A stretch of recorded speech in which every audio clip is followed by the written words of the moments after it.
This episode is brought to you by Freestyle Photographic Supply. So, I got another email from the fine folks at TTArtisans. Let me read. Wow.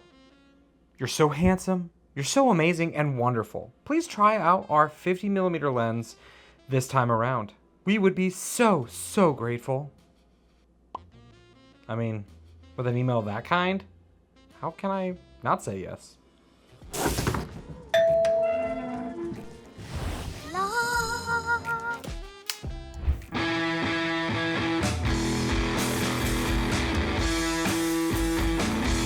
Well, welcome back to another episode that's a lens review. But this time, unlike living life on the wide side of things, we're going to take that long tunnel to the 50mm land. And also, unlike last TT time, I actually own a 50mm lens, unlike the 28 that I tried from them last time. I've been rocking my Canon 50mm 1.8 for a little bit of a while now, and to tell you the truth, I don't really use it. I always take it on shoots. I just sometimes forget to put it on my camera. It happens. I'm sure you've done too. But today, let's break down my bad habits and pop that 50mm 1.4. Oh, damn. 1.4. Go out and shoot the shit out of this lens. And also, like last time, let's start the episode off in DTLA.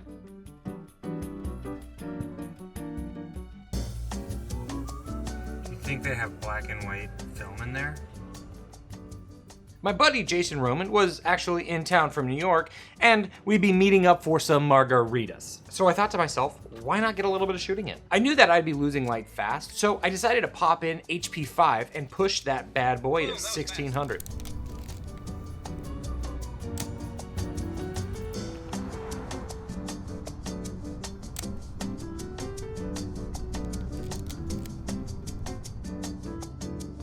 When arriving, I decided to park a little bit outside of downtown LA so that I wouldn't have to pay for parking. I mean, have a nice brisk walk to photograph some things.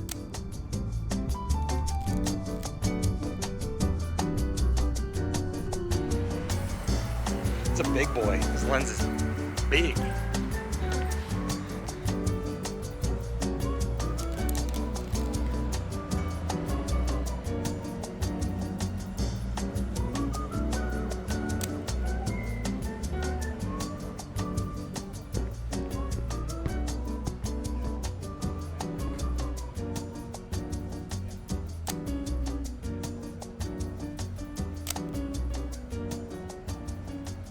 Okay, well, so far these images are, well, moody as hell.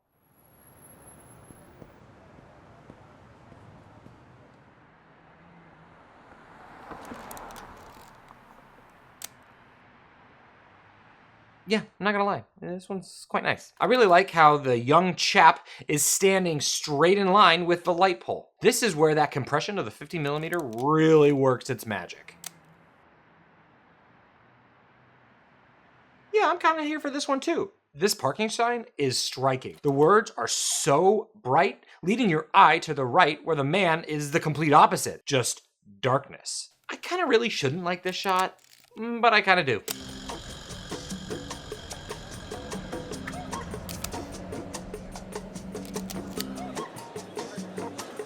Okay, yeah, this 1.4 does some work for sure, and the chips were good.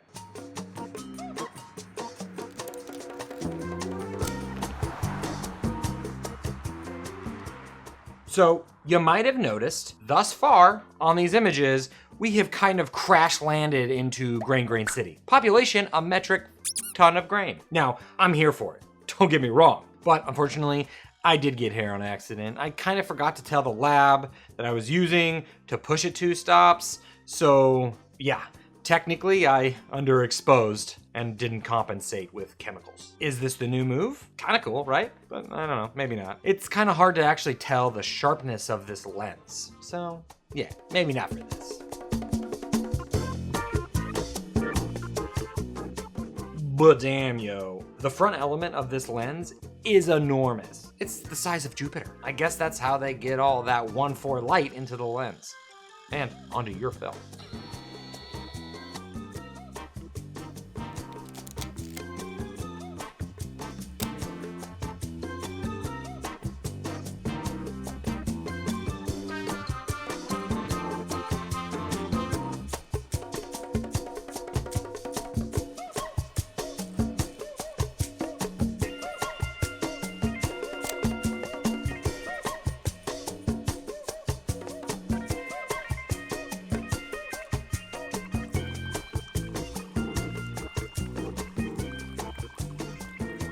The next day, Lauren and I decided to kill the rest of this roll and walk around La Brea tar pits.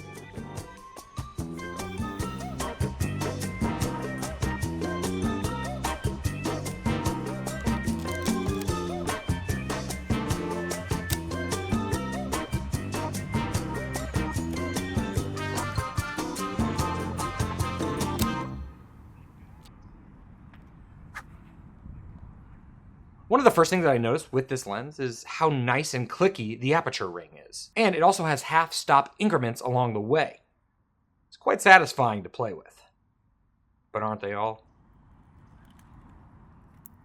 Now, this photo of Lauren, it's pretty dope. But apart from its dopeness, I decided to shoot it with the TTArtisan's lens and with my older Canon 50 lens as well. And yeah, I can't really tell a difference with all this grain going on. So I guess let's go to a lower ISO film and not try to do anything too fancy. Just boring old 200 ISO film. We're not gonna push it. We're not gonna pull it. We're just gonna shoot it.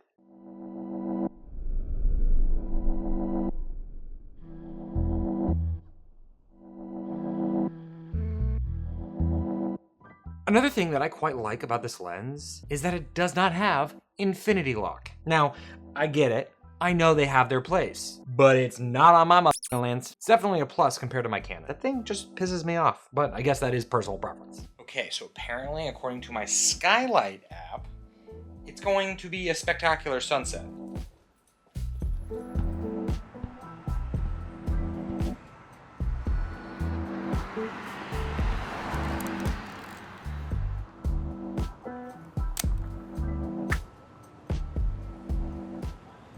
Now 1.4 again. Poof.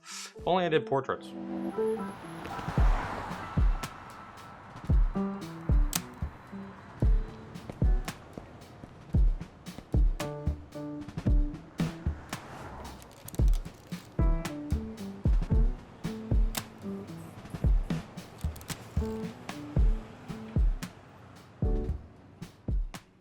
Ring, ring. Who's there? This dope-ass lenses. Jokes aside, this is actually another time where I shot both those lenses side by side to see how they look against each other. And it kind of looks like the TTArtisan's is a bit sharper overall. The text is a little bit more legible. Overall, this lens feels quite nice to focus.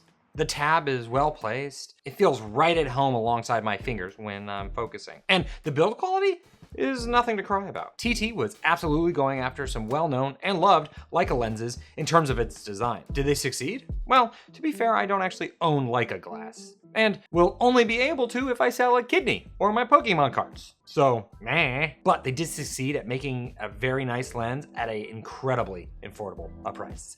Why did I say it that way?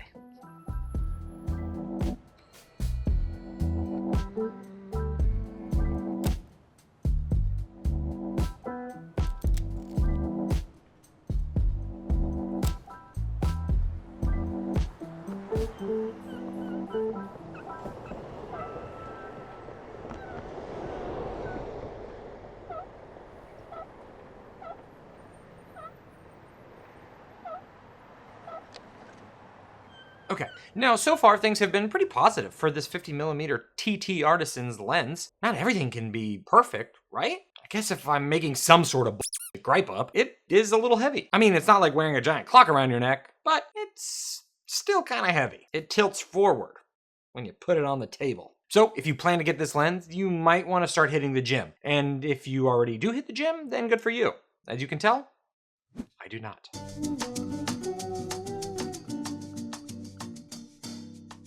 But do you know what goes extremely well with my Leica and also a 50mm lens? Film. Yes, that's right, film, the lifeblood of any photographer. Well, I guess except for digital photographers. And what better place to get your film from than Freestyle Photographic Supply? Based here in LA, but ships worldwide, Freestyle is the place for you to go for any type of film that you can think of. Whether you're shooting color or black and white, or even that sultry slide film, they have everything there. You can literally find anything. They make it their mission to carry as many different types of films as possible so that you have the choice to experiment and play. Who doesn't like playing? it's pretty refreshing. And if you're looking to get into printing your beautiful photos, Freestyle is the place for you to go for traditional darkroom enlarging or inkjet printing. They even have a printmaster on staff so they can answer any of the cues that you may have. Freestyle is striving to get film into the hands of people who love the medium and want to keep exploring that love even further. So if you're new to film or you've been shooting since birth, Freestyle is the place for you to go for all your photographic needs. Check out the link in the description box below. Okay, let's get back to it.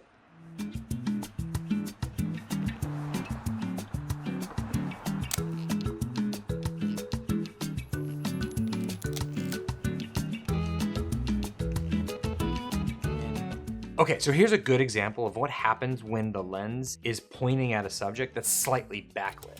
It does seem to have a little bit of light bleed or flare over the image. It's kind of like a pro mist, a little bit.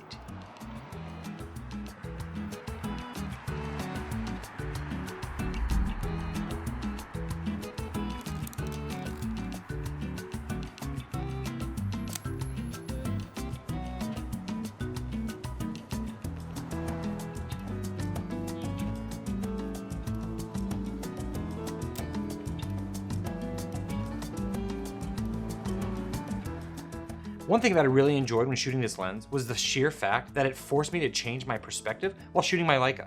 There's a lot of times where I enjoy grabbing the little details of life as opposed to the overall picture with something like my 35 or 28. The 50 is probably one of the easiest lenses to be made. I mean, I think so. That's why there's like a billion of them. But I'm also not a lens engineer and I have no idea what I'm talking about. I am just spewing misinformation unless I'm not. And then it's real.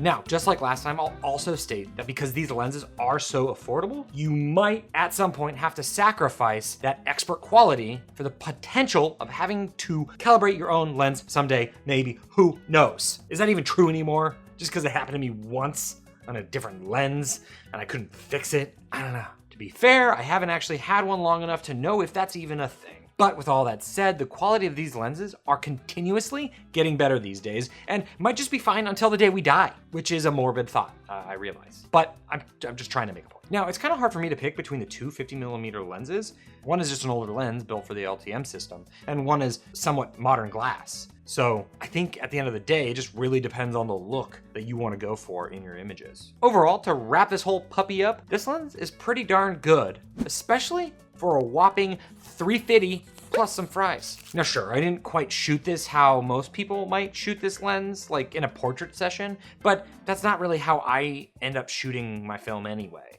So for me, it did the job. Like I said, the only real downside is that it is a bit heavy, but I'm sure other 1.4 lenses are around that same weight too. So who knows? At the end of the day, I'll definitely be holding on to this one for sure. It just feels so nice and is quite fun to use. Well, that's about it for me today. How about you go grab your closest 50 and go do some damage?